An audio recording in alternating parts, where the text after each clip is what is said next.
देवाय नमः भगवती माते नमः। गुरुर ब्रह्मा गुरुर विष्णु गुरुर्देव महेश्वरा गुरुर साक्षात परब्रह्म तस्मै श्री गुरुदेवो नमो नमः।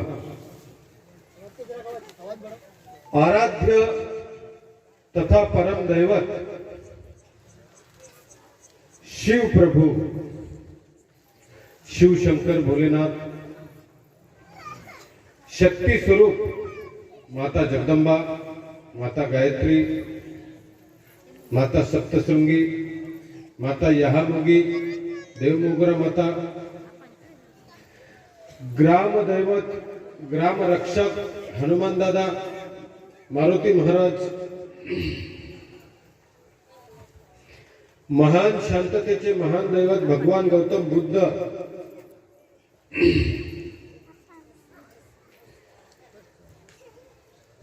आणि सर्व धर्मीय देवी देवतांना, महामानवांना, राष्ट्रसंतांना मी प्रणाम करतो, साष्टांग दंडवत करतो। आज या ठिकाणी उपस्थित आपण तमाम परिसरातील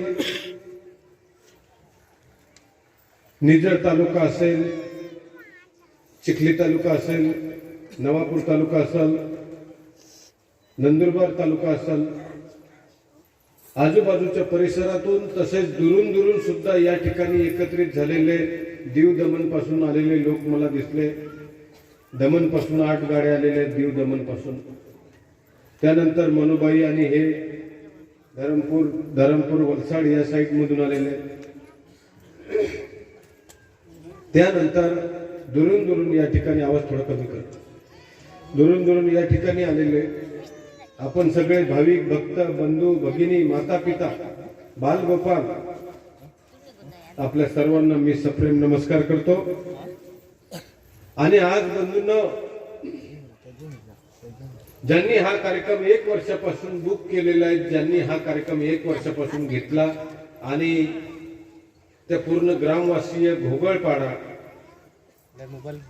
या तिन्ही पाड्यातील, काल मी तिन्ही गावाला भेट दिली, दर्शन दिलं, मिरवणूक झाली माझी तिन्ही पाड्यामध्ये।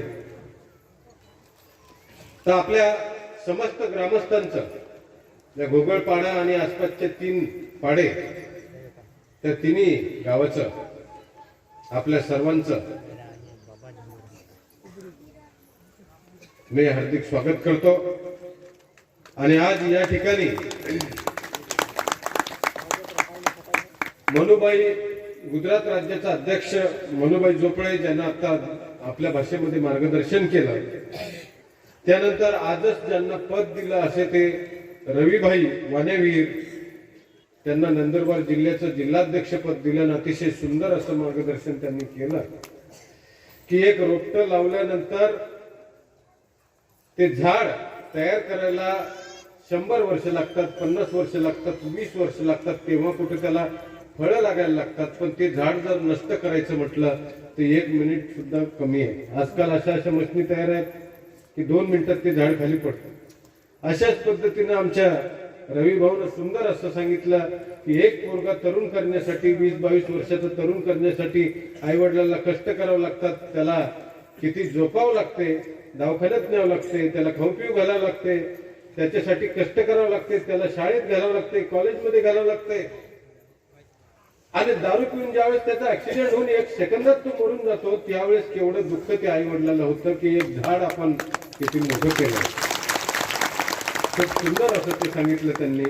शिरीषबाई वसावे, नंदुरबार जिल्ह्याचा उपाध्यक्ष, आपल्याच भागातला करंजळीचा, करंजळीहून आलेले सर्व अमृतदादा आणि विनोदबाई आणि रतिलाल आणि सगळेच आपली मंडळी, दीपादादा, त्यानंतर बोरचेकून आलेली आपली मंडळी, त्यानंतर बंधारपाड्याचा रतिलाल, धुळे जिल्ह्याचा अध्यक्ष, तेडगे महाराज नर्मदा जिल्ह्याचा अध्यक्ष, त्यानंतर आनंदभाई PSI, आपला PSI तो गुजरात राज्याचा महासचिव आहे, पायी दिंडीमध्ये आलेले, त्यांना चमत्कार झाला बाबाचा। त्यानंतर गांगुर्डे साहेब आणि रंजनाताई माऊली नंदुरबारहून या ठिकाणी आलेले आहेत। त्यानंतर रतिलाल सायला गुजरात राज्याचा उपाध्यक्ष, विष्णुभाई वर्तुभाई, संगीता माताजी, योगेश मिस्त्री जोगणीपाड्याचे, त्यानंतर राजू आणि चिखलीचे मामा, त्यानंतर विमल अक्का, चौधरीताई वाघाळे, त्यानंतर संतोषबाई निझर तालुक्याचा अध्यक्ष, त्यानंतर मांडवी पाणीचे गुरुजी, त्यानंतर मगनभाई, सेल्वासून आलेले अनेक लोक, सगळे 7-8 गाड्या जे मी बोललो, मगनभाई सेल्वासचा अध्यक्ष, त्यानंतर मानसिंग महाराज तोरंदा, पाचीराम दादा वडदा, अंताराम कोकणी, त्यानंतर भट्टबापू बेडसे, आणि ज्यांनी या कार्यक्रमाचं आयोजन केलं ते सरपंच, उपसरपंच आपल्या घोगळपाड्याचे, आणि खास करून आपले गुलाबभाई ज्यांनी स्टेज आयोजित केलं, आणि खासम खास हा कार्यक्रम ज्यांच्यामुळे घडला ते अजितभाई, बरोबर आहे ना, अजितभाई त्यांचं नाव. तसेच बरेचसे कार्यक्रम, बरेचसे नावं हुकले असतील. आता आपला पुण्याबाई आहे, वसंतदादा आहे, असे अनेक लोक आहेत या ठिकाणी, पण काहींची नावं राहिले असतील. समजून घ्या, टाइम जास्त झाल्यामुळं मी सर्वांची नावं नाही घेऊ शकत.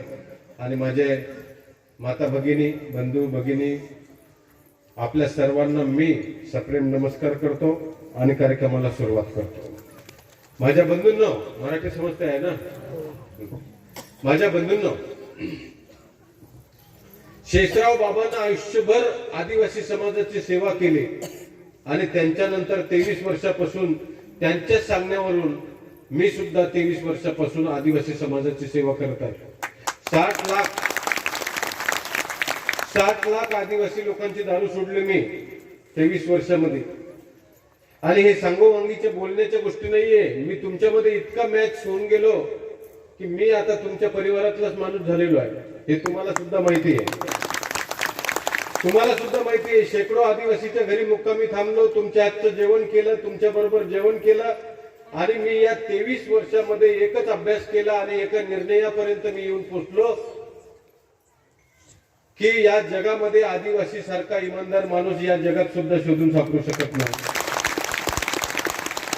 आदिवासी म्हणजे 24 कॅरेट सोनं आहे. या भारताचा ओनर आहे, ओनर ऑफ द इंडिया, मूळ निवासी आहे. आदिवासी माणूस बाहेरून आला नाही. हा देश मूळचा आदिवासीचा देश आहे. सुंदर अशा संस्कृतीचा देश आहे. आणि तुम्ही जे आहे ते 24 कॅरेट सोनं आहे. आणि म्हणून मी आदिवासींची सेवा करणं म्हणजे माझं भाग्य समजतो. कारण ते मला जाता जाता बाबांनी सांगितलं होतं की आदिवासीचा सन्मान करायचा, त्याची सेवा करायची. त्याच्यामध्ये देव आहे, गरिबामध्ये देव आहे. मी केलं. 23 वर्ष झाले. आज रात्रंदिवस आपल्या कामासाठी मी जंगलामध्ये, डोंगरामध्ये फिरतो. त्यांची दारू सोडवतो. तर मी एकटा नाहीये, माझ्यासोबत माझे हे सगळे जे स्टेजवर बसलेले सगळे सहकारी आहे. आमच्या विजय दादा आंबावाडी मंदिर बांधलं त्यानं खेडगे दादानं मंदिर बांधलं पुन्हा नवागावला. अशा 2,500 मंदिरं झाले. करंजळीला सगळ्यात सुरुवातीची पाठी 2002 मध्ये ते शिरीष दादांना आणि या करंजळीच्या लोकांनी तयार केली. माझ्या बंधूंनो, आपले आदिवासी लोक जे आहे सगळ्यात इमानदार आहे, कष्ट करणारे आहे. पण आपण 25-30 वर्ष अगोदर व्यसनामध्ये, ताडीमध्ये फसलो होतो आणि आपण मागासलेले रिटर्न चाललो होतो. पण आता काळ बदललाय. 25 वर्षामध्ये भरपूर प्रमाणात मध्ये फायदा झाला आपल्या आदिवासीचा. दारू सुटली. 80-90% लोकांनी दारू सोडली. जवान पोरं सुद्धा दारू सोडतात. शेषराव बाबाला मानतात. कारण शेषराव बाबा हा भगवान शंकराचा अवतार आहे. आणि भगवान शंकरानं बाबाला आपल्यासाठी पाठवलं या धर्तीवर, तुमची सेवा करण्यासाठी. तुमची सेवा करण्यासाठी या धर्तीवर शेषराव बाबाला इथं पाठवलं त्यांनी. आणि त्यांच्यानंतर त्यांनी ती कला, ती शक्ती मला दिली. आणि आज मी हे काम करत आहे. पण मी एकटा नाही करत आहे. तुमच्या सहकार्याने हे काम करत आहे.